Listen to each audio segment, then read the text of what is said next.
David Saada, bonjour, Boker Tov.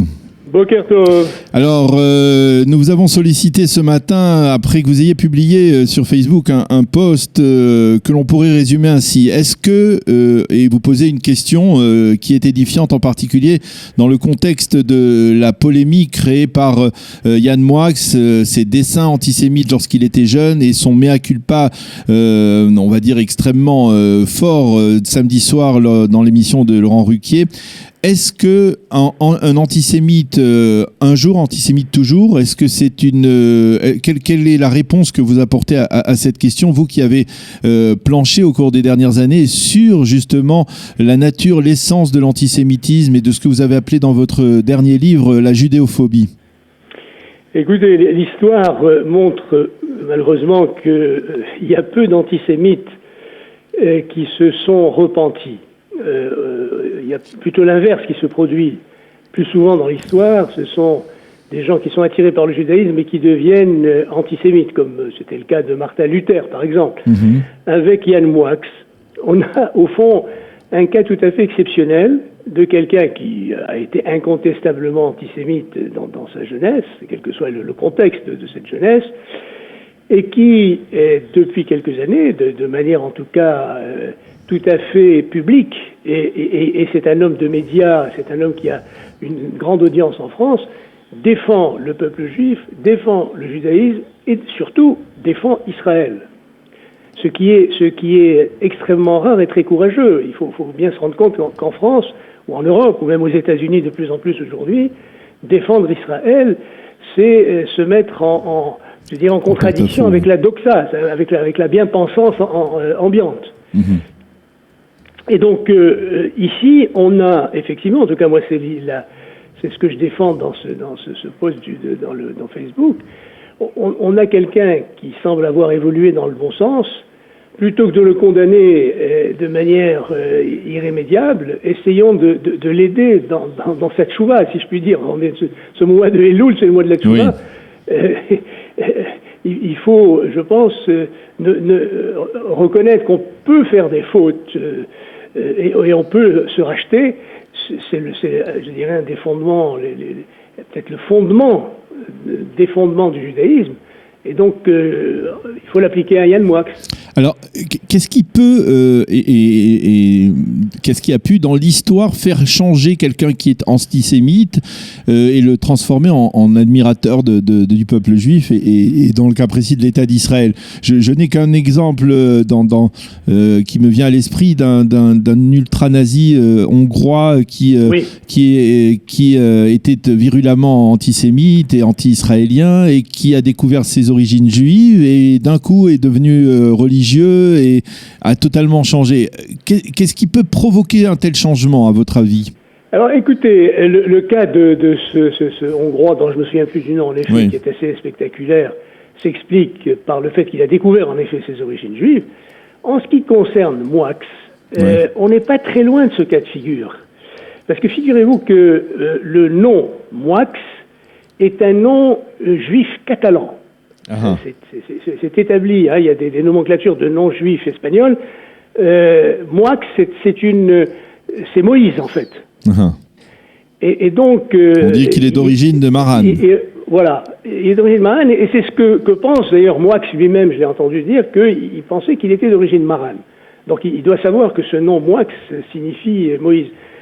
Alors vous savez, l'étincelle de judéité... au fond de chaque juif, même très très éloigné, elle peut se réveiller.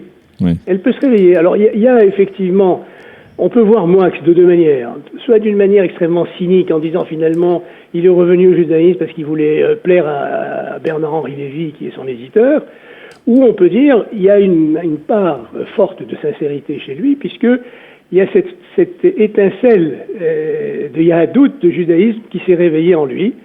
Voilà, et donc moi je suis plutôt pour prendre les choses de manière positive. Mais est-ce que ça ne serait pas aussi pour essayer de justement de dissimuler ce passé très très trouble? Ça l'innocenterait d'une certaine manière, ça détournerait ce passé très trouble. C'est vrai, c'est pas faux de dire ça. C'est sûr que tout ça n'est pas, on peut pas, je veux dire, tout est un peu dans ce problème de Yann Moix. C'est un peu en clair-obscur. Il faut bien dire les choses comme elles sont. Alors, c'est vrai que d'un certain côté, on peut dire, il jette des contre-feux pour éviter que, au moment où ça va paraître, la turpitude de sa jeunesse, il va mettre ça en avant et dire, ben voilà, vous voyez que je défends Israël. Mais je mets un bémol sur cette thèse-là, parce que, encore une fois, pour défendre Israël dans les médias européens et en particulier en France, comme il l'a fait, il faut véritablement avoir beaucoup de sincérité et de force. Parce que c'est pas simplement une manière de faire. Parce que véritablement, aujourd'hui, la défense d'Israël, parce que l'antisionisme est véritablement la forme de la haine des Juifs qui est celle de notre époque, pour pouvoir faire ça on peut plus faire ça dans les médias, c'est fini. Il y a très peu de gens qui défendent Israël dans les médias en France. Et c'est la raison pour laquelle je crois que cette affaire Moix est quand même une affaire importante en France. Et d'une certaine manière, je dirais, aujourd'hui, les Juifs défendent Moix. Pas tous, pas tous. Pas tous, c'est vrai, pas tous, mais une grande partie. Moi, je le vois aux réactions sur le post de Facebook, où la majorité, sinon la totalité des commentaires est plutôt dans le même sens. Mais ce que je veux dire, c'est que tout de même, il y a une espèce de condamnation dans toute la presse française de Yann Moix.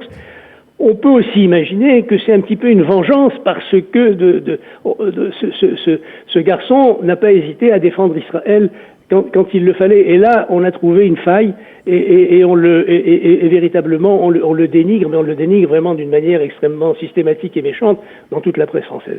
Le texte aussi publié par Bernard-Henri Lévy au lendemain de cette intervention donc chez Laurent Ruquier samedi soir est aussi un texte assez édifiant.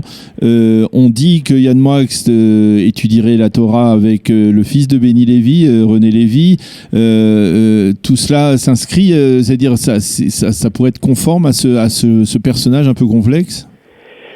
Oui, c'est ce que j'ai appris aussi. Il y a un témoignage effectivement aussi de Shlomo Malka, effectivement, qui dit que effectivement il a eu des discussions avec Yann Moix sur des livres de pensée juive où Yann Moix semblait véritablement très au fait, il a appris l'hébreu d'ailleurs aussi.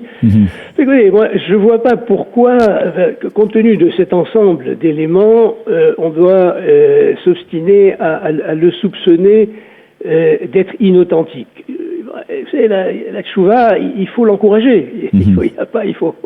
Il faut pas tout de suite la considérer comme une fausse tchouva. Pourquoi pas? Pourquoi pas? Et elle commence, comme le dit le Maïmonide, par le vidouille, par elle commence par le vidouille.